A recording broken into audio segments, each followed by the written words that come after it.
निजानंद के चरित्र की गाथा उदधि महान, मैं चाहत वर्णन करूं मम है बोध्ययान। जगदाधार जगतपते पूर्ण ब्रह्म श्रीराज, कर भक्त हो सिद्ध करो संसार, सिद्ध करो संसार। वंदो सतगुरु चरण को करूं सुप्रेम प्रणाम, अशुभ हरण मंगल करण धन श्री देवचंद्र सुनाम। श्री प्राणनाथ निज मूलपति श्री महराज सुनाम, तेज कुंवरी श्यामा जुगल को पर पर करूं प्रणाम। मेरी बाधा हरो राधा नागरी श्याम, तुम्हारी कृपा कटाक्ष से सुलभ हो कलियुगाम, सुलभ हो कलियुगाम। बोलो कृष्ण कन्हैया लाल की, निजानंद स्वामी की, प्राणनाथ प्यारे की, सदगुरु महाराज की, परमहंस महाराज की, तीनों धाम की, सुंदर साथ की प्रणाम।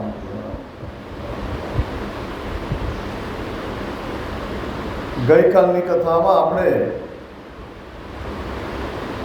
જે જોયું એના થોડાક પ્રશ્નો પૂછી લઈએ. પૂછીએ ને?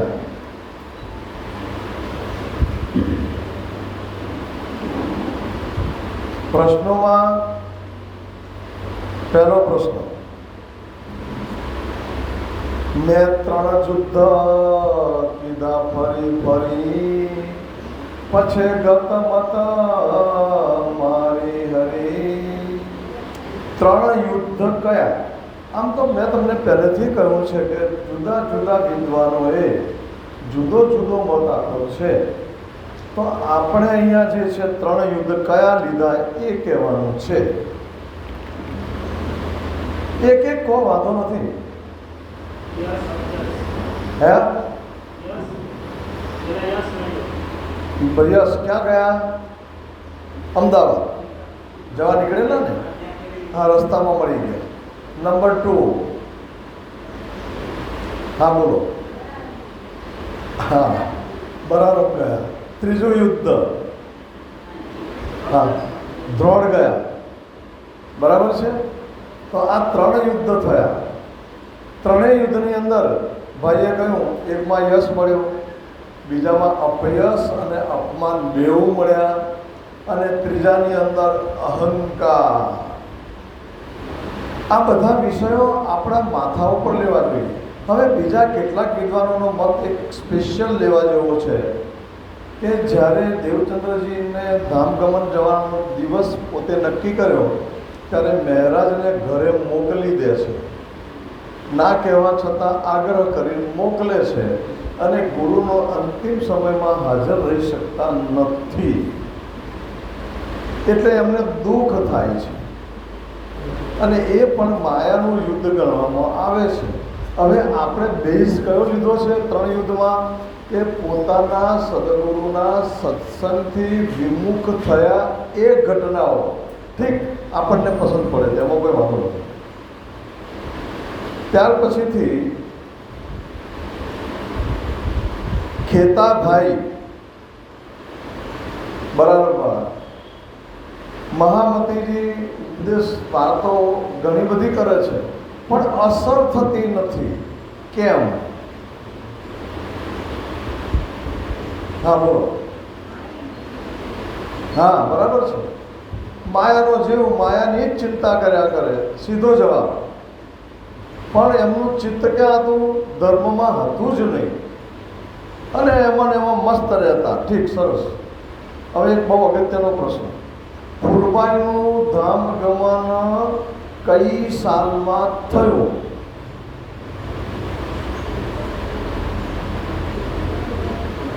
હા, કયું? બિલકુલ બરાબર. 1708માં એનો આપણે ઉપયોગ કરવાના છે એટલે પ્રશ્ન પૂછો.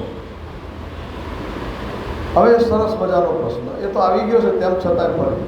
સ્વયં મહારાજ જામનગર છોડીને ધ્રોણ જવા માટે કેમ તૈયાર થયા? પ્રશ્ન પ્રચ્છન્ન રીતે આવ્યો છે, પણ આનો જવાબ સ્પેશિયલ છે. હિન્ટ આપી દીધી. હા, ત્યાં હાથ ઊંચો કરો ને તો મને મજા આવે. બોલો, કઈ ચિંતા નથી. ભાભીએ બરાબર છે, સાચો જવાબ. આજે જવાબ બધા સાચા. ધણીજીની સાથે પ્રાણનાથજી કેટલા દિવસ રહ્યા?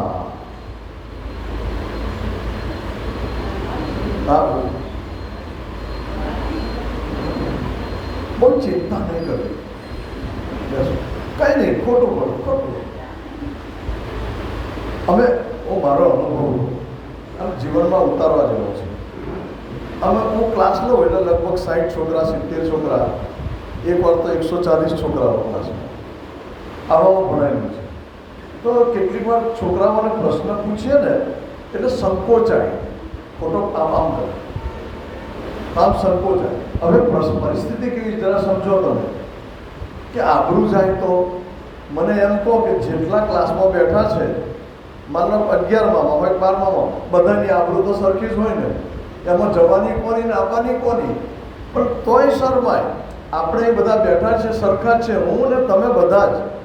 આવડે ખરું ના આવડે, ખોટું એ પડે તો એ કંઈ કશું જવાનું નથી, કોઈ આપી દેવાનું નથી. સાચો જવાબ આવે તો કંઈ ઇનામ આપતા નથી, અને સહેજ કંઈક વધતું ઓછું થાય તો ટોકતા નથી. બહુ ચિંતા નહીં, આમ ભૂલી જવું એટલે તમારી જીભ ખુલશે. આ પ્રશ્ન પૂછવાની પાછળ તમારી યાદશક્તિની કસોટી નથી કરતો, તમારું ચિંતન અને બધાની વચ્ચે ઊભા થઈને બોલવાની ક્ષમતા કેળવાય છે. ભવિષ્યમાં તમારે 4 માણસની વચ્ચે ચર્ચા કરવાની થાય તે વખતે તમે પાછા ન પડો. એટલા માટે પ્રશ્નો છે, ઘણા બધા કારણ. ઠીક, છેલ્લો પ્રશ્ન. શ્રીજી ધણીજીની પાછળ મેળો કરવા કયા કયા ઉદ્દેશોથી નિર્ણય કરે છે? એટલે મેળો કરવા પાછળના કારણો. હા બોલો. એક. ચાલો બીજું.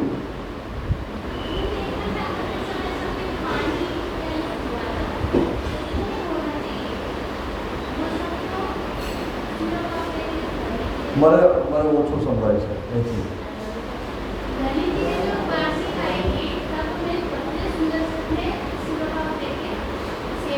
સેવા કરો, બિલકુલ બરાબર છે. હવે ત્રીજું બોલો. અગત્યનો મુદ્દો છે જે રહી ના જવો જોઈએ. તમારી પરીક્ષા જ આમાં છે. હવે જવાબ આપો એમાં. બોલો. કઈ નહીં, આપ જે આવડે તો બોલી જાઓ. હા બરાબર. પછી બરાબર, પછી બોલો. બરાબર, પછી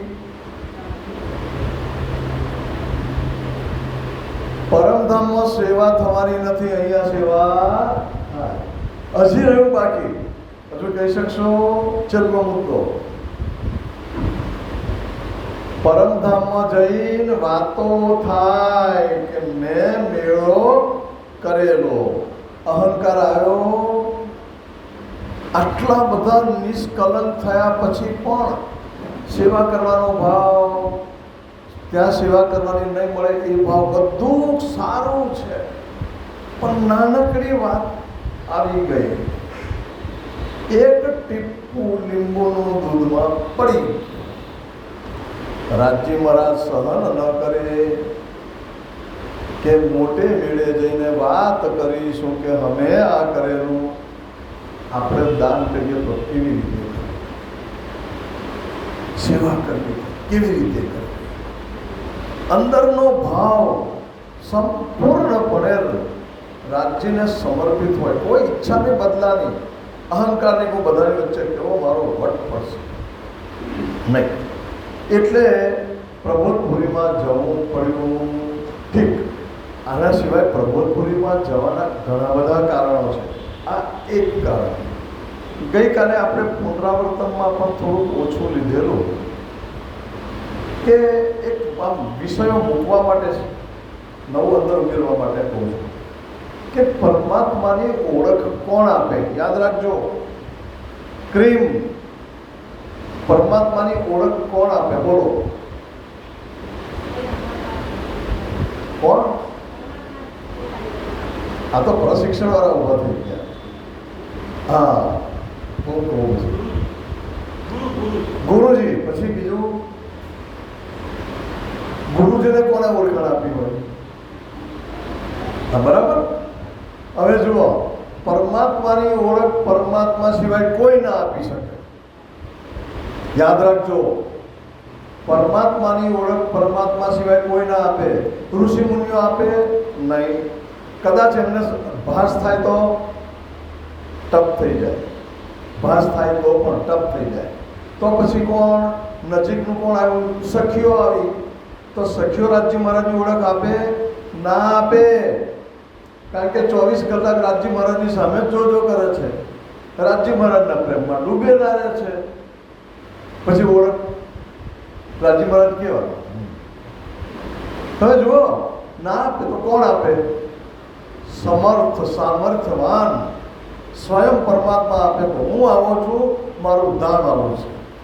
કોઈ એમ કે કોઈ પણ મત, પદ, સંપ્રદાય મારા કે પરમાત્માની ઓળખ અમે આપીએ છીએ, તો અંદર અભ્યાસ કરીને કહેજો કે આ તમારું ખોટું છે. અભ્યાસ કરીને કહેજો. અહીંયા સ્વયં રાજ્ય મહારાજ પ્રગટ થઈને કહે છે, મારું નામ શ્રી કૃષ્ણ છે. જુઓ, આ પ્રણામી સંપ્રદાય તમારે એમને એમ નથી, કઈ બીજા પંથથી જુદા પડવા માટે નથી બનાવ્યો. સમગ્ર જગતને પરમધામની ખબર આપવા માટે બનાવ્યો છે. આપણે મુઠ્ઠી વાળીને બેસી જઈએ છીએ કે આ મારું પરમધામ, અમારું અક્ષર અક્ષરની. મારે લોકોને જાણ કરો. પરમાત્માની ઓળખ પરમાત્માએ આપી. આ રાજ્ય મહારાજે અર્થાત કૃષ્ણજીએ પોતાની ઓળખ ક્યાં, કયા સ્થાનમાં આપી, કયા નગરમાં આપી, એ તો આપણે બધાને બોલો. જામનગરમાં. હું ક્યાં શામજી મંદિર કહું છું, કયું નગર એવું બોલ્યું? ભાઈ જામનગર તો યાદ રહેવું જોઈએ ને. તો જગતને પરમાત્માની સૌ પ્રથમ જાણ કયા નગર દ્વારા થઈ? જામનગર. જામનગરને આપણે શું કહીએ છીએ? નવતનપુરી. ક્યાં થઈ? એટલે ચોપાઈ છે, બરાબર ધ્યાન રાખજો. પહેલે બીજા ઉદય હુઆ પુરી જહા નવતન સબ પુરીઓમાં ઉત્તમ હુઈ ધન ધન. બોલો નવતનપુરી ધામ કી જય. આ બોલ. એક બીજો વિષય લેવાનો છે પુનરાવર્તનમાં. વિક્રમ સંવત 1775 પ્રાણનાથજીનું પ્રાગટ્ય થયું, ઇન્દ્રાવતીજીના આવ્યું. ત્યારે કેટલાક વિતર્કકારો એવું કહ્યું છે કે પ્રગટે ધણીશ્રી ધામ. યાદ રાખજો, પ્રગટે ધણીશ્રી ધામ. શ્રી ઇન્દ્રાવતી સાક્ષાત તારતમ તણો અવતાર, આવું લખેલું છે. પછી કેટલાક વિદ્વાનો એની અંદરથી પૂર્તિ કરીને એમ કહે છે કે પ્રાણનાથજી બધી નિધ લઈને આવ્યા, પણ પછી દેવચંદ્રજીમાં 78માં ગઈ. આ તો એવું છે ને, યાદ રાખજો. હું કથાકાર ખરો, હું અભ્યાસ કરવામાં પણ થોડો ઘણો પ્રયાસ કરી રહ્યો છું. તેમ છતાંય કોઈના મત સાથે મારા મગજમાં ના ઉતરે તો હું સીધું સ્વીકારતો નથી. સંસ્કૃતમાં બીજું એક સરસ મજાનું વાક્ય, સંસ્કૃતમાં એક બીજું વાક્ય છે, એ બીજો વિષય છે કે કાવ્યમ કરોતિ કવયઃ રસમ જાનાતિ પંડિતા. એનો આનંદ અને એની મજા તો વિવેચકો માને આ છે. તો આ બે ચોપાઈનો અર્થ મારા પ્રમાણે મેં કેવો કર્યો. જો આ અત્યારે રેકોર્ડિંગ કરું છું, જે કોઈ વિદ્વાનો હોય મને માફ કરે અત્યારથી કહી દઉં છું. ઇન્દ્રાવતી તારતમ્યનો અવતાર કયો, બધું પ્રગટે ધનિશ્રી ધામ કયું, બધું બરાબર છે. એટલા માટે કહ્યું કે 18,758 ચોપાઈ પ્રાણનાથજી દ્વારા મળે છે. લાલદાસજીને ખબર છે, એટલે એમના પ્રાગટ્યને એમણે તારતમ્યનો અવતાર કયો. કારણ કે તારતમ્યવાણીનું ગ્રંથસ્થ કોણે કર્યું? પ્રાણનાથજીએ કર્યું. દેવચંદ્રજીએ બધું જ આપ્યું છે. હમણાં એ વિષય લઉં છું. દેવચંદ્રજીએ બધું જ આપ્યું, બધું જ પરમધામનું, કશું બાકી નથી રાખ્યું. તેમ છતાં જ્યારે ગ્રંથસ્થનો વિષય આવ્યો તો વાણી એમના દ્વારા ઉતરી. અને કેવી રીતે ઉતરી એ તમને કહેલું છે કે ઇન્દ્રાવતીજીની જીવા ઉપર શ્યામાજી બિરાજમાન છે, અને એ શ્યામાજીને રાજજી મહારાજ કહે છે એમ શ્યામાજી ઇન્દ્રાવતીજી દ્વારા બોલાવડાવ્યા છે. આ ચેનલ છે. તેમ છતાં મુખ તો થયું ને, શ્રી મુખ બન્યું, એટલે ઇન્દ્રાવતી તારતમ્યનો અવતાર કહેવાય. બીજી વાત એ છે કે આ જાગણીનું કામ અને આ બધા જ વાણી ઉતરવાનું કામ, એનો યશ ઇન્દ્રાવતીને મળે છે. પેલી બાજુ દેવચંદ્રજીને યશ મળે છે શ્યામાજીના અવતારનો. આ બાજુ પ્રાણનાથજીને યશ મળે છે સ્વયં રાજજી મહારાજના અવતારનો. એટલે યશ મળે છે માટે થઈ ગયા ને સાક્ષાત પરમાત્માનો અવતાર. આ રીતે અર્થ કરવો જોઈએ. બાકી શક્તિઓ તો પછી પેલી ચોપાઈ લાલદાસજી મહારાજની ખોટી કહેવાય ને, તવ હૃદય સબનિધ, નિધ આપી તો ખરી ને. તો પેલી ચોપાઈમાં તમે એમ તો ટ્રાન્સફર થઈ પછી આપી. જો કોઈ પણ વાત જ્યારે આપણે પ્રણામી તરીકે કરીએ, યાદ રાખજો, સામા માણસના મગજમાં એ વાત ઉતરવી જોઈએ. દરેક જગ્યાએ શ્રદ્ધા અને દરેક જગ્યાએ ચમત્કાર તમે હું સ્વીકારી લઈએ પ્રણામી તરીકે, પણ બીજો ના સ્વીકાર કરે. બીજો સ્વીકાર કરે એ પ્રમાણે તમારા અર્થઘટન હોવા જોઈએ. એના માટે ચિંતન હોવું. એક બીજો વિષય રહ્યો મજાનો કે આ દેવચંદ્રજીએ 313 વાસનાઓ નામ જોગ જગાડી. એ તો આપણે પહેલાં જોઈ ગયા કે તો રાજજી મહારાજે શક્તિ આપેલી કે બ્રહ્મ સૃષ્ટિને ઓળખી શકે. પણ એમની પ્રચારની સ્ટાઇલ કેવી, જો હવે આ વિતકમાં આપેલું છે. ક્યારેક કથા ચાલતી હોય અને કથાનો ધોધ વહેતો હોય ત્યારે અમુક વસ્તુઓ તમને કહીએ ને તો મગજમાંથી નીકળી જાય. એટલે એક દિવસ પછી, 2 દિવસ પછી ધીમે ધીમે કરતાં અંદર ફીડિંગ કરતા રહીએ. દેવચંદ્રજીનો ધર્મ પ્રચાર, હવે એ તો સાક્ષાત ધામના ધણી હતા, શક્તિઓ હતી, અને એ પ્રવાહ નીકળી રહ્યો હતો.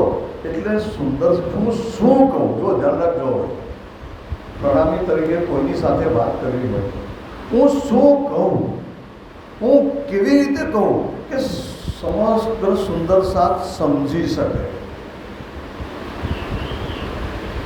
જો ચોપાઈઓ તો ખૂબ હોય, એનો મારો ખૂબ કરે, પણ સામાવાળા કે હા બહુ વિદ્વાન છે, ચોપાઈ અને પછી જાન પર હાથ પછાડી અને ફલાણાના ઢેકડા કરે. એ નહીં.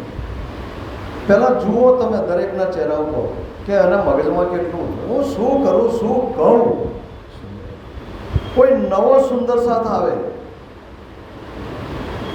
તો એટલો બધો આનંદ થતો કે ન પૂછો વાત. આજે મને કોઈ ચહેરો નવો દેખાય ને, વાહ, એટલું તો ધ્યાન રહે હો. ત્યારે ગમે કે ના કોક આવ્યું છે. અને જે નવું આવ્યું હોય બીજે દિવસે આવે ને ત્યારે મારો આનંદ ડબલ થઈ જાય. ના કંઈક આપણું ઉતર્યું છે. આ વિષય છે, આ બનવો જોઈએ. અને ત્રીજી વાત ગઈકાલે કરેલી એનું ફરી પુનરાવર્તન કરી લઉં છું કે દેવચંદ્રજીને ત્યાં સૌ પ્રથમ મંગલા આરતી થાય, પછી શાનું વર્ણન થાય ભૂલી ગયો. વાહ વાહ વાહ, તમારી યાદશક્તિ મારા કરતા ખૂબ છે. ધામ વર્ણન થાય, પછી પ્રસાદ પાય, અને પછી તો મૂળ વાઘો રાજ્ય મહારાજના શ્યામાજીના શૃંગારનું, સુંદર સાધના શૃંગારનું વર્ણન થાય. વળી પાછા બધા ઘેર જાય, બપોર પછી આવે ત્યારે તમામ વિષયો રાસ પ્રકાશ બ્રજ રાસ એનું વર્ણન થાય. અને શાસ્ત્રોનું, વેદોનું, પુરાણોનું મોટા મોટા ઋષિઓ થઈ ગયા, અનેક પવિત્ર રાજાઓ થઈ ગયા, એમના જીવન ચરિત્ર કે એમનું કર્તૃત્વ કે, અને લોકોને એમ કે આ બધું થયું પણ એમને પરમધામ ન મળ્યું. તમે બધા બેઠા છો, તમને સહજ છે, તો કોઈની જોડે વાત કરવી હોય તો આ પદ્ધતિ છે. ત્રીજી પદ્ધતિ અપનાવવાની. ક્યારેક વ્રજની વાતો કરીએ, રાસની વાતો કરીએ, ક્યારેક કોઈ ધર્માત્મા ઋષિમુનિઓ અને એ રાજાઓની વાત કરીએ, તો પ્રણામી ધર્મની વાત પણ સિદ્ધાક્ષર અક્ષર ને અક્ષરાતીત. હવે ઘરમાં તો બરાબર રામાયણ ચાલતું હોય અને એ પરમધામ બતાવીએ, બે ચાલે, એકલું રામાયણ ને મહાભારત દેવું ચાલે. તો જ્યારે લોકોની પાસે વાત કરીએ ત્યારે બહુ સરળતાથી વાત કરીએ.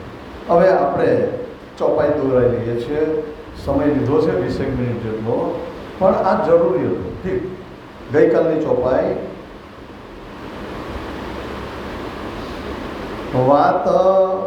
વાત મહીપતિને કરી, જેણે ચાળી કર્યાનું કામ.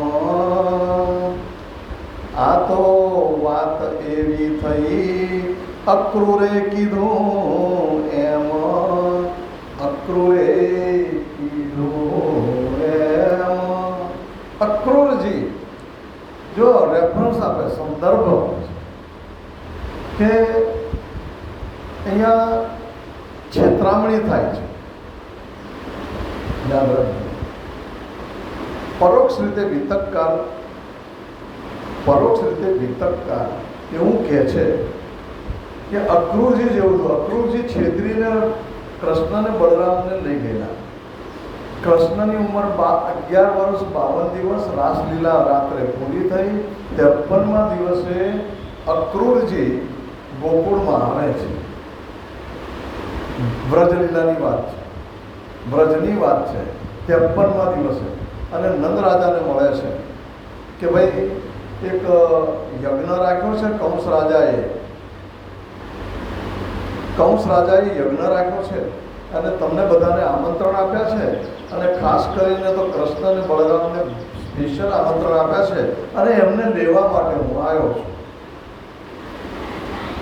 હકીકત શું હતી કે કંસે કૃષ્ણ અને બળરામને મારવા હતા, અને અક્રૂરજી આવીને સારી સારી વાતો કરી અને લઈ જવા માટે તૈયાર.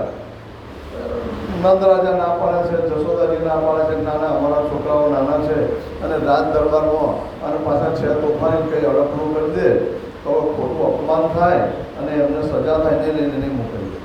પેલી ગોપીઓ કહે છે તો જવાનું જ નહીં, અમે તો તમારો દિવસે ના જાય, તમે જાઓ તો. એ કૃષ્ણના રસ્તામાં આડી સુઈ કઈ રસ્તાની. હવે કૃષ્ણને ખબર હતી કે આ બધું આપણું કામકાજ તો આપણે જ કરવાનું છે, એટલે કહ્યું નંદરાજાને સમજાય છે, ચિંતા ના કરો, તમે પણ જોડે ચાલો. નંદરાજન સાથે લીધા અને પછી ગયા. પેલી ગોપીઓને કહ્યું તમે સુઈ ના જાઓ, હું 4 દિવસ પછી પાછો આવીશ. ઠીક, આ છેતરીને લઈ ગયા. એ પ્રમાણે અહીંયા પણ કોઈકે સારી ભાષામાં કહો, પોલીસની ભાષામાં બાતમી આપી દીધી. જો હવે કહી દીધું, ચાડી કરી, એના કરતાં બાતમી આપી. આ શબ્દ પરફેક્ટ લાગશે. બહુ ભર્યું છે, રાજ દરબારમાંથી અને ક્યાંક લાંચના પૈસાથી કપડાં ખરીદ્યા નથી, ગોળ આ દિવાલ કરો, આવું કરવાનું હોય, આવું ચાલે. હવે રાજાને છે ને કાન ના હોય, જે કંઈક ભરમાવે એટલે તરત ચાલી ચડી જાય, એટલે તરત જ કહું જાણે તપાસ કરો. આજના પેપરમાં એક સમાચાર છે, આજનું પેપર કોઈ વાંચ્યું છે? 2.5 કરોડ કે 3 કરોડનો દારૂ એક કન્ટેનરમાંથી પકડાયો. મોટું કન્ટેનર તો ખ્યાલ આવે ને? તો આ કંઈ પોલીસવાળાને કંઈ દેખાય? કોઈને દેખાય ખરું કે અંદર શું ભર્યું છે? એ તો એમ જ સમજે કે આ ગેસ છે કે કાં તો કોઈ લિક્વિડ કે કેમિકલ છે, પણ કયું પકડાઈ ગયું તો શું કહેવાય? બાતમી આવું અહીંયા અને પકડાયું. હવે આમ પ્રાણનાથજી અને એ લોકોના પરિવારની છાપ રાજ દરબારમાં ખૂબ સારી, કોઈ ગમે તે કે. એટલે ત્યાંના જે વજીર હતા એ વજીરે બોલાયા, બધું જપ્ત થઈ ગયું અને બોલાયા, મહારાજ ઠીક છે આ બધું, પણ કાયદેસરની કાર્યવાહી તો નિયમ પ્રમાણે કરવી પડે. અમે તમને જેલમાં પૂરતા નથી. આ મારું બિલ્ડિંગ છે, એની અંદર આ બીજું મકાન છે, એમાં હું તમને રહેવા માટેની જગ્યા આપું છું. આ રીતે એમને જો એના ભાઈને પણ લીધા, સામળિયાજી ઉદ્ધવજી 2 ભાઈઓને પણ લીધા અને આ રીતે એમને નજર કેદ કર્યા વિતકકાર પ્રમાણે. આપણી ભાષામાં જેલમાં પૂર્યા અને અરબી ભાષાની અંદર હબસા કહેવાય છે, યાદ રાખજો, હબસા. હવે મેં અરબી ભાષાનો શબ્દ કેમ વાપર્યો? કારણ કે કુરાનની અંદર પણ આ ભવિષ્યવાણી ભાખેલી છે કે આખરી ઇમામને હબસામાં જવું પડશે, હબસાની બાદશાહી ભોગવવી પડશે કે છે. બાદશાહી કઈ છે? બાદશાહી ભોગવવી પડશે, જેલની બાદશાહી. ઠીક, આ શબ્દની આગળ ચર્ચા કરીશું. આ રીતે રહ્યા. અહીંયા આપણા બીજા વિતકકારો એને જેલ નથી કહેતા, પ્રબોધપુરી કહે છે. વિશિષ્ટ બોધ મળવાવાળી જગ્યા. વિક્રમ સંવત 1700 આ 13ના અંતમાં એટલે 14-15 ગણાય, 13 મહિના સુધી રહેવું પડે છે. પહેલાં 13 મહિના અને એનું કાર્યકારણ જોઈએ, પછીની વાત પછી કરીએ. એ વખતે જામનગરની અંદર જામનગરના રાજા જામ તમાચી હતા. આ હિસ્ટ્રી અને એક વાત છે કે વ્યવહારની સાથે વિતક કથા જોડાવી જોઈએ. આપણે કથા કરીએ તો હિસ્ટ્રી જોડે શું છે? તો જામ તમાચી રાજા હતા, પણ ઉંમર નાની હતી, એટલે એના કાકા જામ સતા રાજ્યનો વહીવટ સંભાળતા. હવે પેલા ધીમે ધીમે મોટા થતા જાય, રાજકાજમાં ભાગ લેતા જાય.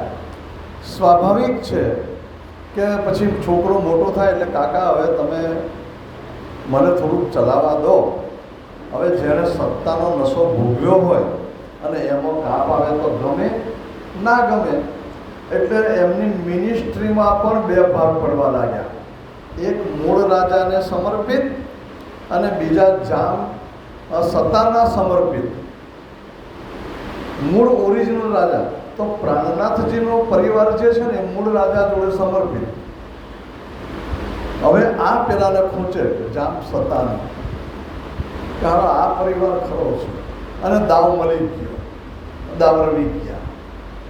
એટલે પકડ્યા તો ખરા, પણ રેપ્યુટેડ પર્સન એટલે દિવાન જે કહેવાય, એનો મિનિસ્ટર વજીર કહેવાય, એ વજીરે એમને જેલમાં નહીં પૂર્યા, પોતાના મકાનમાં રાખ્યા. હવે 13 મહિના સુધી રહ્યા. કારણ હવે તે દિવસે ઘટના એવી બની કે ગુજરાત એ મેઇન ગુજરાતની આખા સૌરાષ્ટ્ર ગુજરાતની રાજધાની જે છે ને એ અમદાવાદ કહેવાય, અને ત્યાં સત્તાનું પરિવર્તન થવા માંડેલું. એટલે આ લોકો ત્યાં મળવા જાય. કદાચ તમે ધ્યાનથી પેપરો વાંચતા હોય તો પ્રાઇમ મિનિસ્ટરની નિયુક્તિ થાય ત્યારે બધા મુખ્યમંત્રીઓ આખા રાજ્યના બધાય મળવા માટે જાય. આ એક પ્રોટોકોલ છે. તો આ પણ જવા નીકળ્યા. હવે ત્યાં ગુજરાતમાં શું બન્યું એ કહું. વિક્રમ સંવત 1714-15ની અંદર એટલે ઈસવીસન 1658માં દિલ્હીમાં ઔરંગઝેબે, હવે અમદાવાદથી સીધા દિલ્હીમાં ઔરંગઝેબે એના બાપને કેદમાં પૂરીને પોતે બાદશાહ થઈ ગયો. આ કથા ના કહેવી જોઈએ, પણ મુસલમાનોનો સ્વભાવ કેવો એ સમજી લેજો. અમારે ત્યાં શાકભાજી આપે છે તો બહુ સારું. અમે કપડાં લેવા જઈએ છીએ ને, એ તો વેપારી અમે કહીએ ને તો ઓછા એટલા બધા કરે, ખોટ ખાઈને આપે. બધા સરખા, બધા જ થૂંકીને, પાણીમાં થૂંકીને, પાણી છાંટીને શાકભાજી લાવે, તમે એને કહીએ એટલે કોની લારીએથી લઈએ છીએ એ વિચારીએ. જો એની હોટલમાં ગયા તો પણ આજ બોમ્બેથી છેક સિદ્ધપુર સુધી જાઓ ત્યાં સુધીની બધી જ હોટલો મોટા ભાગની 99% આ લોકોની છે. ક્યારેક તો ફોટો પણ સારો લગાવેલો હોય, આ તો હિન્દુની લાગે પણ હોય, થૂંકીને આપે. ચટણી હોય તો પછી ભજીયો. આવું પેપરમાં ખુલ્લે આવ્યું છે. હું અત્યારે એટલા માટે કહું છું કે વિતક એટલે ભૂતકાળ નહીં, વિતક એટલે આજનો પણ સમય. આજના મૂલ્યો સુંદર સાથના હૃદયમાં પહોંચવા જોઈએ. અહીં હું કંઈ હિન્દુ મુસ્લિમ કરવા નથી આવ્યો, હું વાસ્તવિકતા કહેવા માટેની વાત કરું. ઠીક, ઔરંગઝેબે એના બાપને જેલમાં પૂરી સત્તા ઉપર આવી ગયો. હવે જેટલા આખા દેશની અંદર મુસલમાનોના જેટલા રાજ્યો હતા, જેટલા પ્રદેશો હતા, એ બધાના સુબાઓ બદલી કાઢ્યા. નહીં તો પછી તો બળવો કરે ને. ગુજરાતનો છે કે દિલ્હીનો છે કે ભાઈ ઇન્દોરનો છે કે પછી ભોપાલનો છે, બધા ભેગા થઈ જાય, શાહજહાંના સમર્પિત, અને ભેગા થઈને હુમલો કરે તો શું, એટલે ઇમિડિયેટ બધા બદલવા માંડ્યા. એમાં ગુજરાતના સુબાને બદલીને એણે એનો સસરો શાહ નવાઝ ખાન સફવીને ગુજરાતનો સૂબો બનાવ્યો. કમ્પલસરી છે, બહુ ફરજિયાત. આજની તારીખમાં આ જ ચાલે છે, કરવું જ પડે, નહીં તો આવી જ બને તમારે. એના સસરાને ગાદી આપે છે સૂબો તરીકે અમદાવાદમાં. પણ થયું કેવું કે એનો સસરો જ્યારે આવ્યો ત્યારે અજમેર જોડે યુદ્ધ શરૂ થયેલું રાજસ્થાનમાં. હવે કંઈ દિલ્હીનું એકલું સૈન્ય ના જાય, આજુબાજુના રાજ્યોના સૈન્ય જાય, તો ગુજરાતમાં એના સસરાને કે તમે પણ ત્યાં યુદ્ધ લડવા જાઓ. સમજાય છે ને હું કહું છું? તમે પણ યુદ્ધ લડવા ત્યાં જાઓ. અને એનો સસરો મરી યુદ્ધમાં.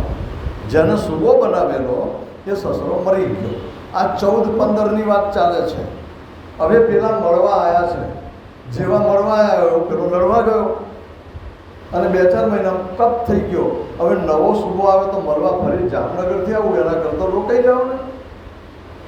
નવા સૂબા તરીકે એમણે રાજા જસવંતસિંહ રાજસ્થાનના એને ચાર્જમાં આપ્યું. હવે જસવંતસિંહ ચાર્જમાં આવ્યા ત્યારે દક્ષિણમાં મરાઠાઓ જોડે યુદ્ધ ચાલે, તો જસવંતસિંહ દક્ષિણમાં લડવા ગયા, ખાલી અમદાવાદની ગયા. પછી જસવંતસિંહ પાછા આવ્યા. સો કોટ જે કંઈ થયું હશે તે, પણ 12, 14 કે 13 મહિના થયા એમાં. પછી એમાં એક નવો ઇતિહાસનો ક્રમ કરી દો, કારણ કે હિસ્ટ્રી થોડી મજા આવે છે ને હિસ્ટ્રીમાં જાણવાની. હવે આ બાજુ શું બન્યું કે આ જામ સત્તા ખરા ને, એમણે એમના ભત્રીજાને બેસાડવો ના પડે એટલે એમણે જૂનાગઢમાં મુસ્લિમ સૂબો છે એનું નામ જો મળી જાય તો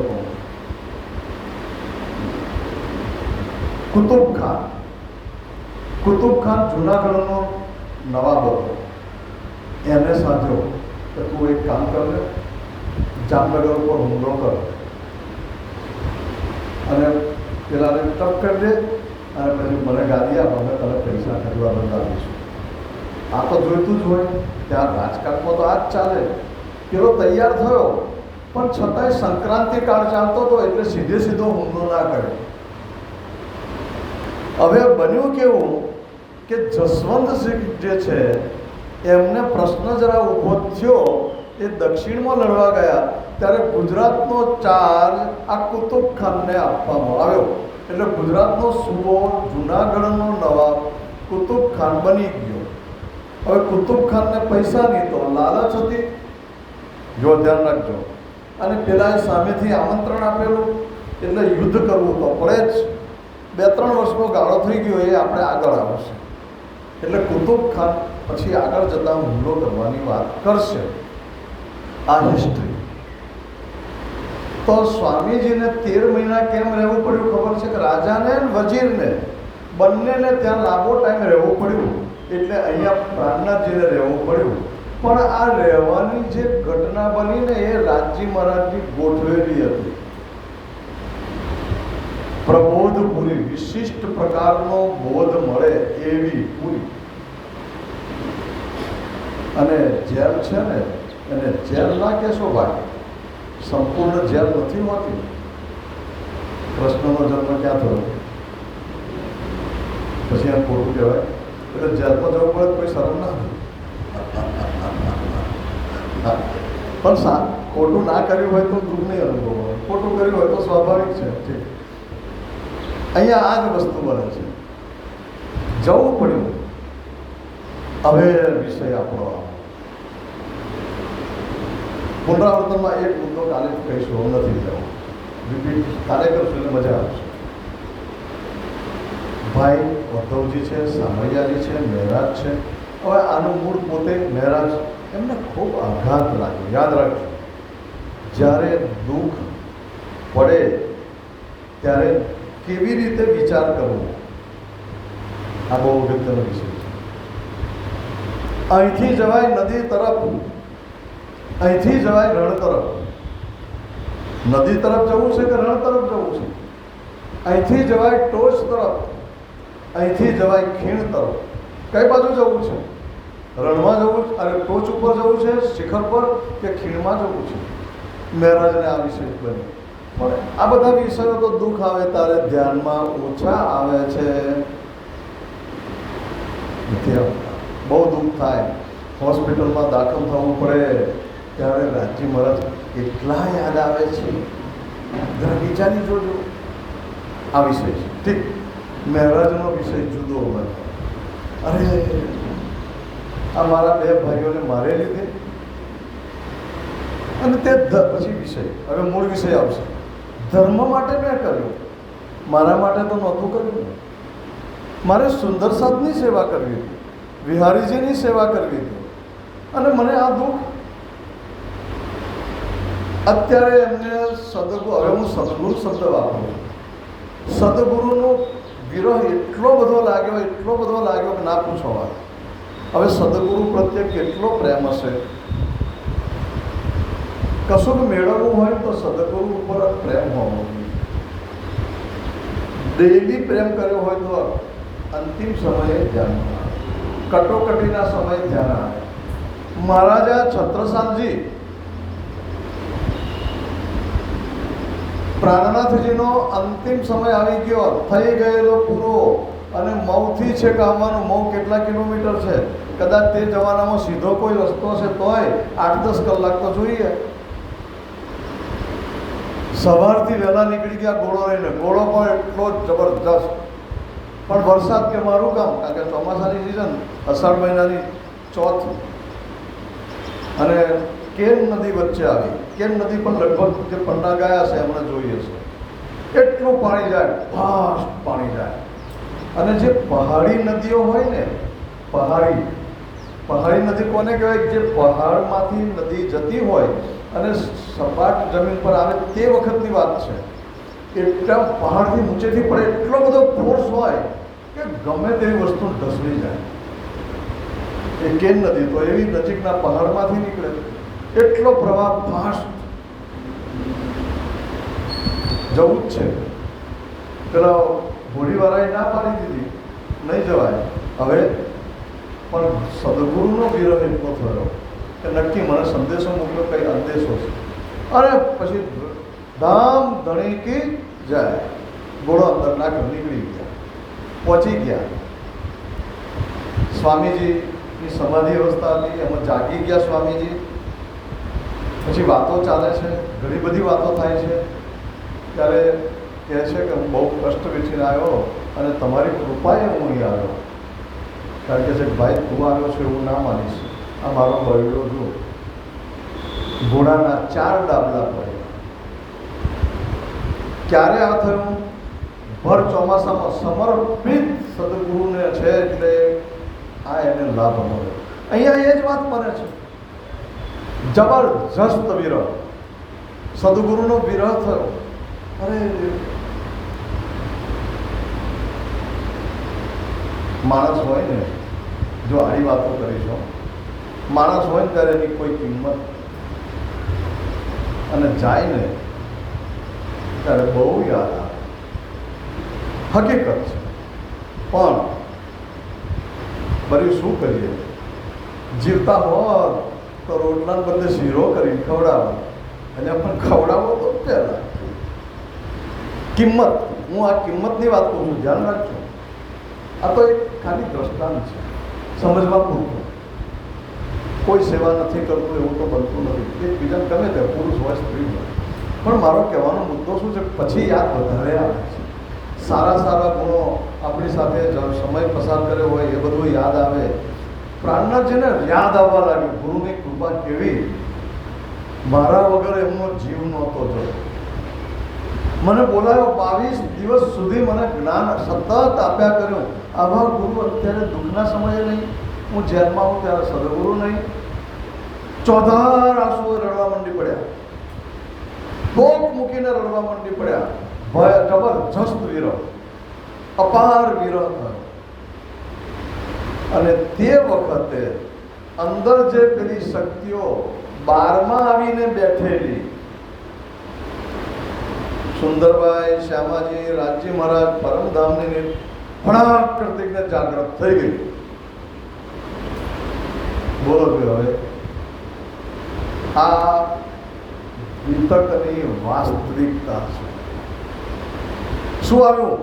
ધણીજી કો જોશ આત્મા દુલહિન્ના નૂર હુકમ બુધ મૂલવતન્ના એ 5 મિલ ભઈ મહામત વેદ કતેબો 5 શરત. મહામતી ક્યારથી થયા? વડોદરાના સુંદર સાથે ગોપી વાત. જે સમયે શક્તિઓ પ્રદીપ્ત થઈ એ દિવસથી મહામતી. પેલા તો ધણી હતા જ, આ પરમાત્મા સ્વરૂપ છે, પણ ઉપનામ મળ્યું મહામતી. કોઈ એમ કે અમારે ત્યાંથી થયું, તમારા ત્યાંથી થયું, જુદું થયું, બધું ખોટું. કૃષ્ણજી નામ પોતે કહેનાર એ સાચા, બીજું બધું કહેનારા નરકગામી. આ સમજી લેવું જોઈએ. કોઈક સારા શબ્દોથી ને ફર્સ્ટ ક્લાસ વોકેબ્યુલરીથી સમજાવે ને તો નહીં સમજવું. બહુ હોશિયાર હોય, છેતરવાના બહુ હોય તો બહુ વખાણ કરે. નમન નમન में भेद है, बहुत नमे नादान, दगाबाज दूनो नमे, चित्ता ચોર કમા. જેને તમારી જો દગો કરવો છે ને તો એવી મીઠી મીઠી વાતો કરે. તમે આવો છો ને મને ભાઈ શું છે તો કે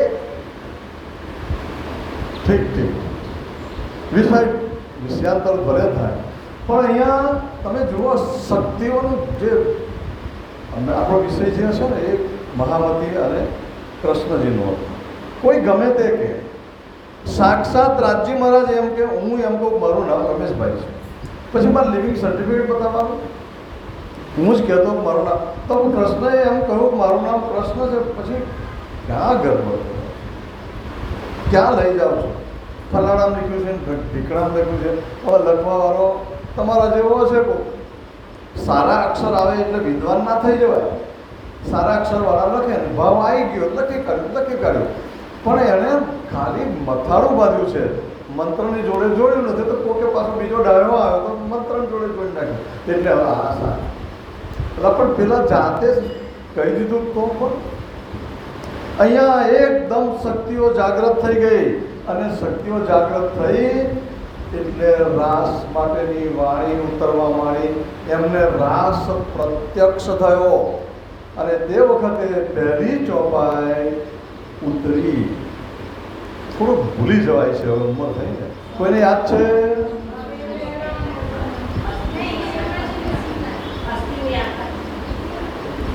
હાથ ઊંચો કરો, હવે બધું ગડબડવાનું છે. બોલો હા, બરાબર છે. તમારું શું કહેવું છે?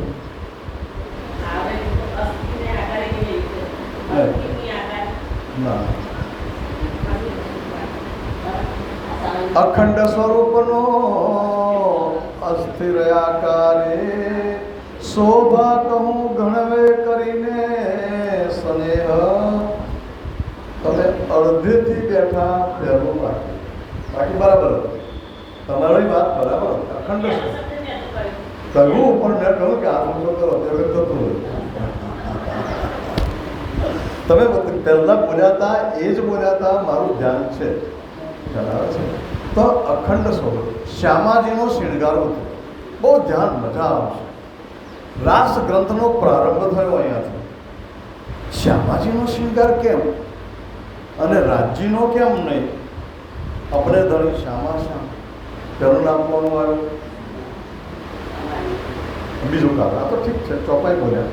પણ હકીકતમાં જ્યારે રાસ રમવા જાય છે ને ત્યારે બધી સખીઓ ફર્સ્ટ ક્લાસ શણગાર ધારણ કરે છે.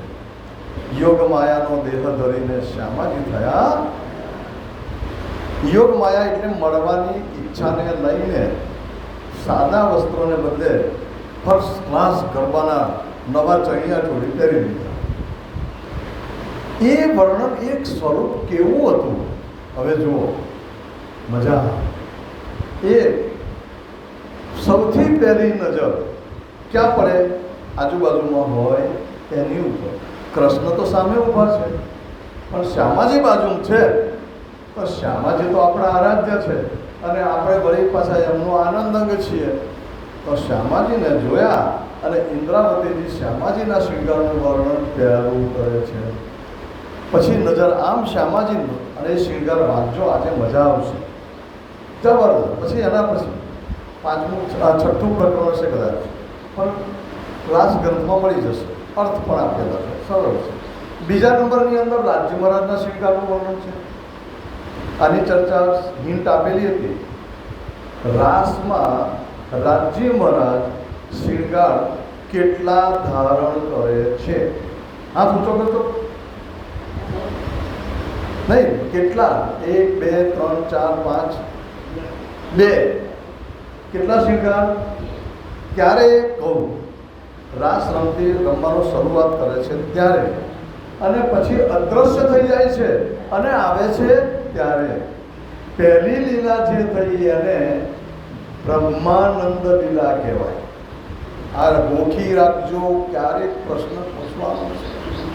પહેલી જે રાસલીલા થઈ એ બ્રહ્માનંદ લીલા, અને બીજી રાસલીલા થઈ અદ્રશ્ય અંતર્ધ્યાન થયા પછી આવ્યા પછી એને ભજનાનંદ લીલા કહેવાય છે.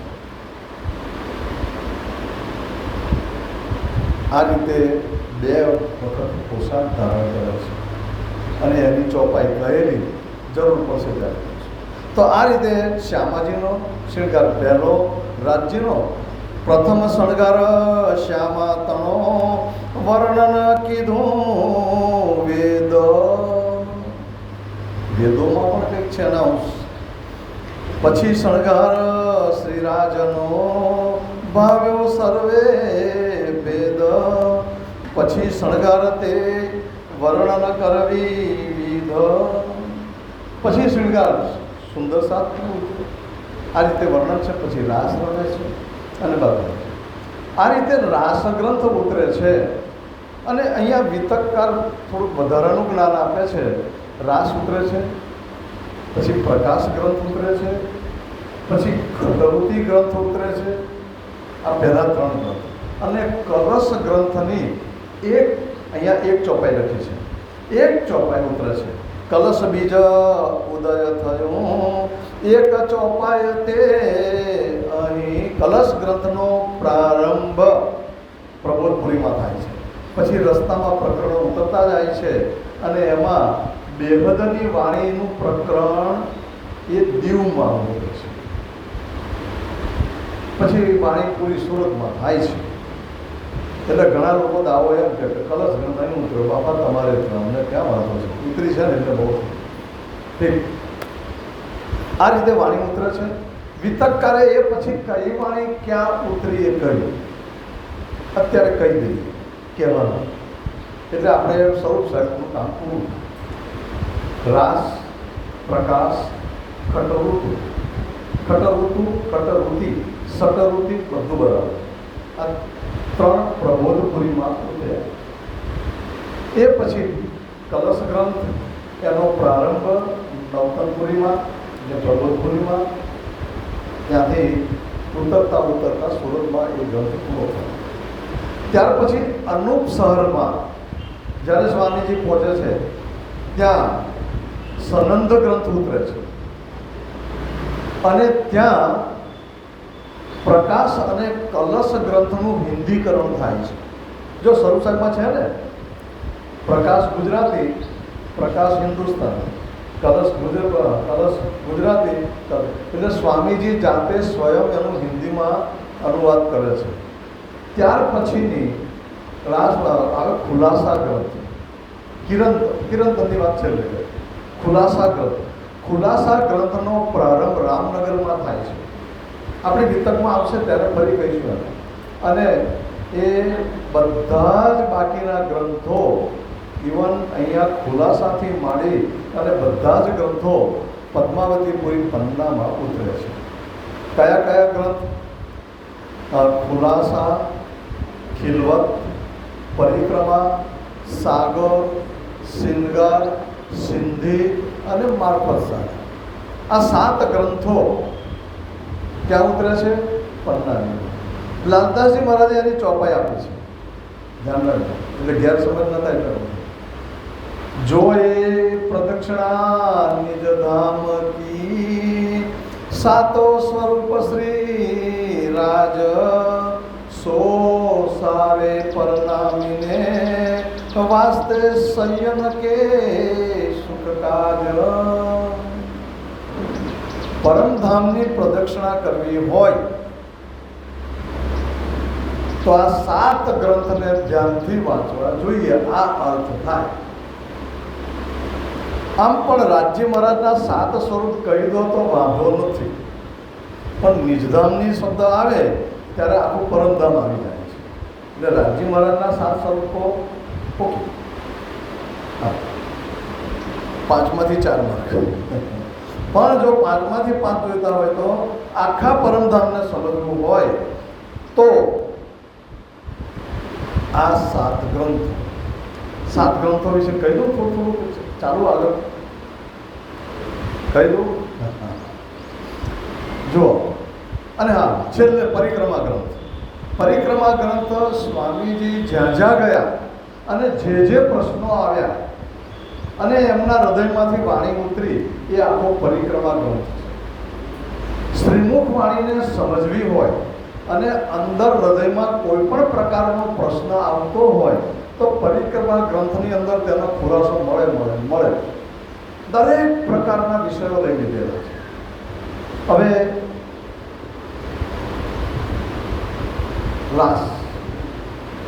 રાસ સ્વયં પરમાત્મા એમણે પરમધામની અંદર શું લીલા ચાલે છે, પ્રેમ અને સેવા કેવા છે, એ રાસ ગ્રંથ. બીજું, જગતના વેદોથી માંડીને વેદો, ઉપનિષદો, શટદર્શન, 18 પુરાણ એમાંનું અનુસંધાન ભાગવતમાં રાસનું વર્ણન પૂરું થયું નથી. એનું અનુસંધાન અહીંયા છે કે ચાલો રાસ અધૂરો મૂક્યો ને અત્યાર સુધીમાં બધા જનો સાર ભાગવતનો સાર વ્રજલીલા રાસલીલાનું વર્ણન ન થયું એ અહીંયા શરૂઆત થાય છે. પહેલો ગ્રંથ રાસ, આનું બહુ મહત્વ છે. અને આ રાસ સુખદેવજી તો સમાધિ અવસ્થામાં બોલ્યા. અહીંયા ઇન્દ્રાવતીજી રાસ રમતા હતા, એ રમનાર વ્યક્તિનું આલેખન રાસ ગ્રંથમાં છે. બોલો કેટલું મહત્વ. રાસ પછી પ્રકાશ ગ્રંથ આવે છે. પ્રકાશ ગ્રંથમાં સદગુરુનું મહત્વ શું છે? પ્રણામી સંપ્રદાયની અંદર ગુરુનું સદગુરુ એટલે ગુરુ જ સમજજો, યાદ રાખજો, એક જ શબ્દ છે. ગુરુનું શું મહત્વ છે? ગુરુ વિના જે વિરહ થાય છે તે એ બધું જ કરીને આ રાસ ગ્રંથ કેમ ઉતર્યો એનું રહસ્ય પણ પ્રકાશ. કલશ ગ્રંથ ભારતીય તત્વચિંતન, વેદોથી માંડીને બધા જ મત પંથ સંપ્રદાયો એના રહસ્યો કલશ ગ્રંથમાં છે. વચ્ચે ખટરુતિ ગ્રંથ રહ્યો, ખટ એટલે 6. ખટરુતિ ગ્રંથ વિરહનો છે. પોતાના ધામધણી માટે જે વિરહ થાય છે, ધામધણી એટલે કોણ અહીંયા? ધણી શ્રી દેવચંદ્રજી, સદગુરુનો વિરહ ગજબ છે. સદગુરુનો વિષય કેટલો વિરહ છે કે જેની કોઈ કલ્પના ન કરી શકીએ. એક ચોપાઈ. અને સાહિત્યની દ્રષ્ટિએ પણ મધ્યકાળનો આ જે સાહિત્ય પ્રકાર છે, અને એ સાહિત્ય પ્રકાર ષટઋષુ પણ કહેવાય છે અને બારમાસી પણ કહેવાય છે. એનો અભ્યાસ મારે આવી ગયો છે. જબરજસ્ત સાહિત્ય છે ને એની અંદર જે સંવેદનાઓ છે કે જેનો પતિ પરદેશ ગયેલો હોય, પતિ ન હોય, બહાર ગયેલો હોય, અને એની રાહ જોતી જે સ્ત્રી હોય, એનો હૃદયની ઉંબરે ઊભી સાંભળવું રે બોલ વારંમાં, ઘરમાં સૂતી સાંભળવું રે બોલ વારંમાં, સૂતા આવે સ્વપ્નમાં રે બોલ વારંમાં. કેટલો બધો પ્રેમ. એ જ પ્રેમ અહીંયા ઇન્દ્રાવતીજી કરે છે. ખટોતી આજે જ બધું લઈ લેવું છે. ઠીક. કિરણતરની વાત. પછી આવે સનંદ ગ્રંથ જે છે, હવે ધ્યાન રાખજો, હવે ઊંડાણવાળું આવશે. સ્વામીજીએ પાશ્ચાત્ય સાહિત્ય અથવા પશ્ચિમના ધર્મ ગ્રંથોનો પણ અભ્યાસ કરેલો. એ અભ્યાસ કરવા માટે સ્કૂલમાં નથી ગયા, એ તો સ્વયં ધામધણી હતા. તો જે પશ્ચિમના દેશો છે એમના જે ધર્મ ગ્રંથો છે એમના રહસ્યોને સ્પષ્ટ કરવા માટે ગ્રંથો લખાયા છે. એમાં સનંદ ગ્રંથ જે છે એ ગ્રંથ પુરાણનું ઇન્ટરપ્રિટેશન છે કે તમે મારા શબ્દો ગોખી રાખજો, રેકોર્ડ કરી લેજો. તમે પુરાણના અર્થ કરો છો, તમને આવડતું જ નથી. આજ દિન સુધી ટીલ ટુડે હું કરું સાચા અર્થ, કારણ કે મારો અધિકાર છે, હું અર્થ કરીશ. તો પછી આગળના યહૂદીઓનું, ખ્રિસ્તીઓનું શું? પરદેશના 4 ધર્મો, ખ્રિસ્તી 3 ધર્મો, યહૂદી, ખ્રિસ્તી ને ઇસ્લામ, 3 છે. તો પહેલો ગ્રંથ જે રાસ છે ને, એ રાસને બાઇબલ જોડે સરખામણી કરે. ઇન્જીલ કહેવાય. પુરાણ બાઇબલને ઇન્જીલ પણ કહે છે. હવે એમાં વાત રિસેસનો ટાઈમ થવા 5 મિનિટ લઈ જશે, થોડું કરી શકો. ઇન્જીલમાં લોકો એમ કહે છે કે હવે બધા શબ્દો એક તોડીને બોલો. લોકો એમ કહે છે કે ખ્રિસ્તીઓ એમ કહે છે કે અમારો ધર્મ પ્રેમનો છે. સ્વામીજી કહે છે કે તમે પ્રેમ કહો છો એ પ્રેમ નહીં, આવો હું પ્રેમ બતાવું. અને એ પરમધામનો પ્રેમ રાસમાં બતાવે છે. અને આમે જોવા જાઓ ને તો એ પ્રેમનો ધર્મ કહે છે ને એ વાત ખોટી છે.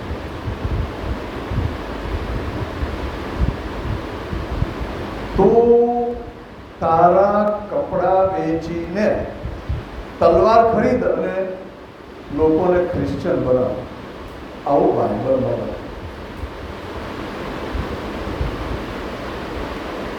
આ તો બાઇબલની વાત થઈ અને અંજીલ કહ્યું. એ પછી આવે પ્રકાશ ગ્રંથ.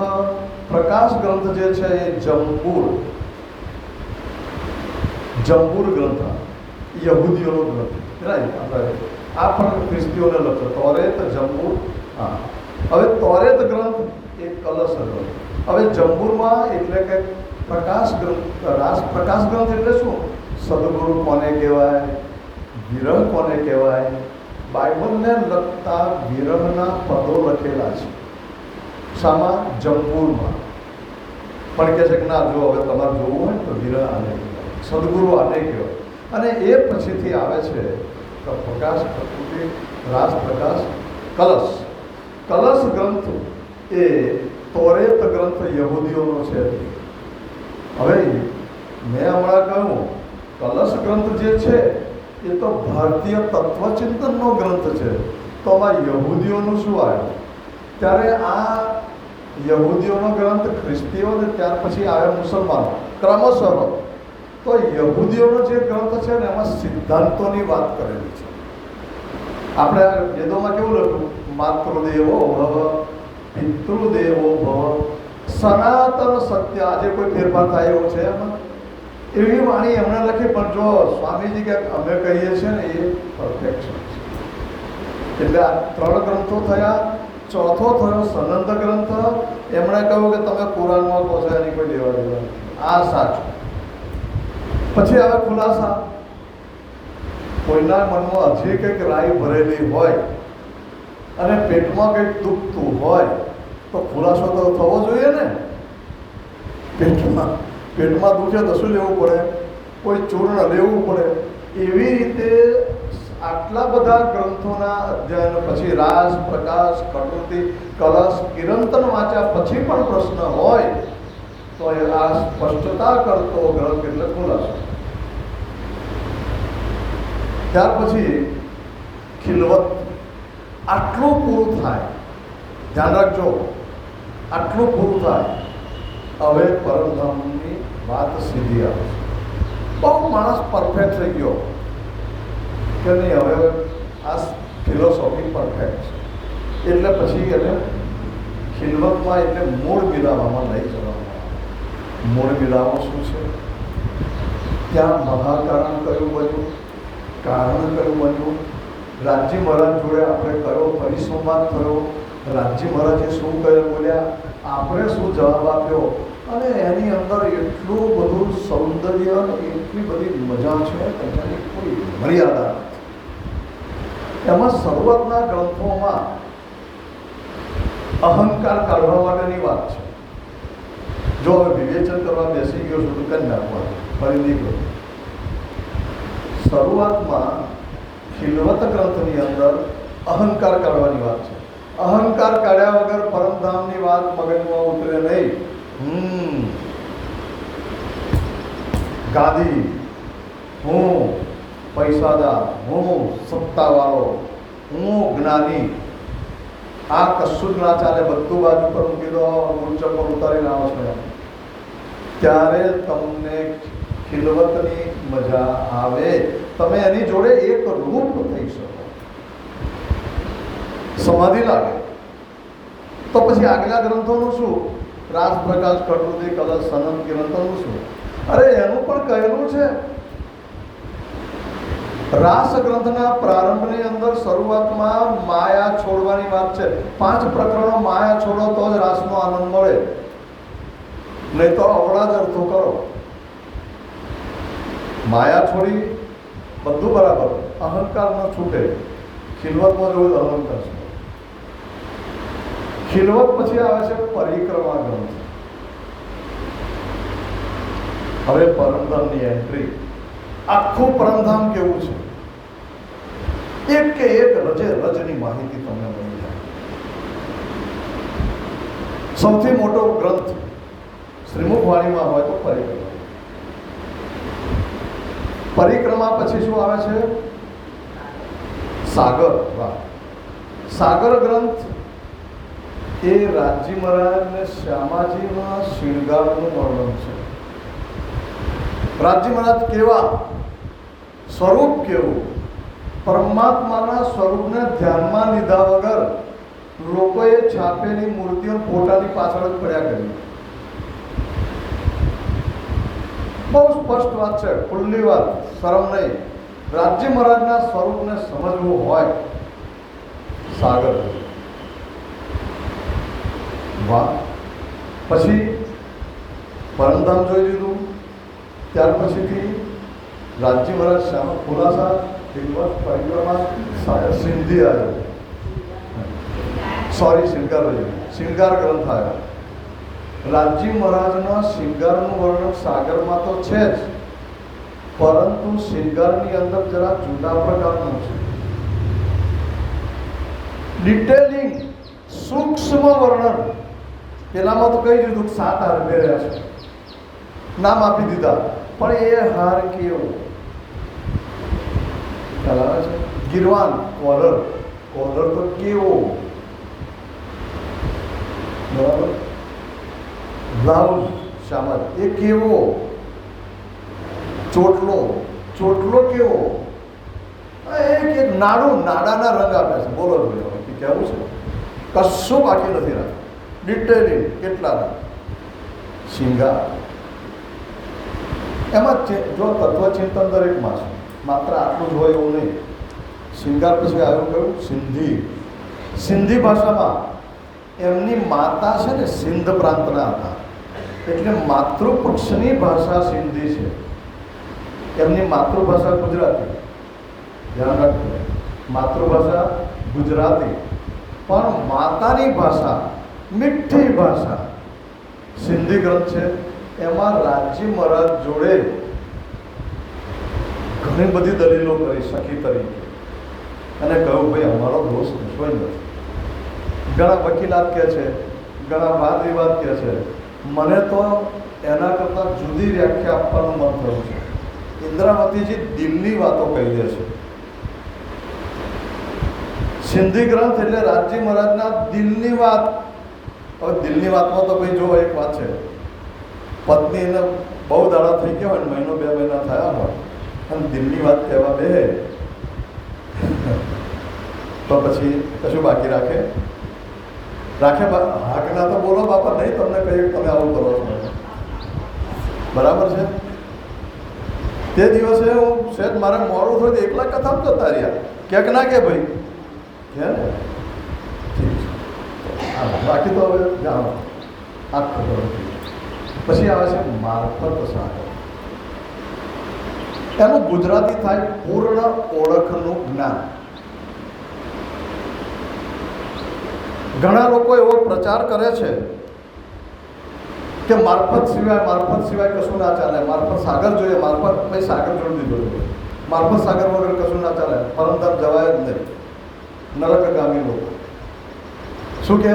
મારફત સાગરના જ્ઞાન વગર પરમધામ ના. અરે ગાંડા, મારફતના જ્ઞાન વગર ના જવાય. મારફત સાગર નહીં, મારફત એટલે પૂર્ણ ઓળખ, પરમાત્માની પૂર્ણ ઓળખ હોવી જોઈએ. એનું નામ મારફતનું જ્ઞાન. મારફત સાગર એક ગ્રંથ છે, એમાં તત્વચિંતન ઘણું બધું છે, પરંતુ જે કહે છે એ આ નહીં. શું? મારફત સાગરની અંદર હું એ ગ્રંથને જુદી રીતે જોઉં છું. માફ કરજો જે કોઈ વિદ્વાનો આ મારું સાંભળી જાય એ લોકો બધા જ. મારફત સાગર એ પાદટીપ છે. પાદટીપ એટલે શું? કોઈ પણ વસ્તુ આગળ કઈ હોય એનો પ્રમાણ આપીને સમજાવવું, એને પરિશિષ્ટ પણ કહેવાય ને, પરિશિષ્ટ પણ કહેવાય. આગળ એમણે કુરાનના રેફરન્સીસ આપ્યા છે, તો એમણે આ ગ્રંથની અંદર કઈ જગ્યાએ ક્યાં લખેલું છે એ ચોપાઈઓ સાથે સમજાવ્યું. કુરાનમાં ફલાણા સિપારામાં ઠીકણા ચોપાઈમાં આમાં તેમાં મેં આખું લિસ્ટ બનાવ્યું છે, મારી પાસે લિસ્ટ છે. એટલે પેલું પરિશિષ્ટ કહેવું જોઈએ. એના પછી આવે છે છેલ્લો ગ્રંથ ક્યામતનામા. ક્યામતનામાનો અર્થ થાય છે જાગણી. ક્યામત એટલે જાગણીનો સમય. આ પણ એ પરિશિષ્ટ જ છે. નવાઈ લાગે છે? પરિશિષ્ટ. ક્યારે જાગણી થશે એના સમયાવધિની ચર્ચા આ ગ્રંથમાં કરેલી છે. આંકડાકીય માહિતી વિશેષ છે. ફિલોસોફી તો પહેલે કે હું બોલ નથી, અને મહામધ્ય ઉંમર કર્યું છે ફિલોસોફી એક ચોપાઈમાં, પણ આમાં આ છે. તો આ રીતે 14 ગ્રંથો ઉતરે છે, અને પછીથી અહીંયા આપણે વિશેષનો સમય લઈ લઈશું. એ કિતાબો સર્વે કહી જ્યાં જ્યાં ઉતરી જેમ, જે કિતાબો જ્યાં જ્યાં ઉતરી એના વિષયો પણ કયા. હવે વિશેષનો સમય 5 થી 7 મિનિટ. પ્રણામ.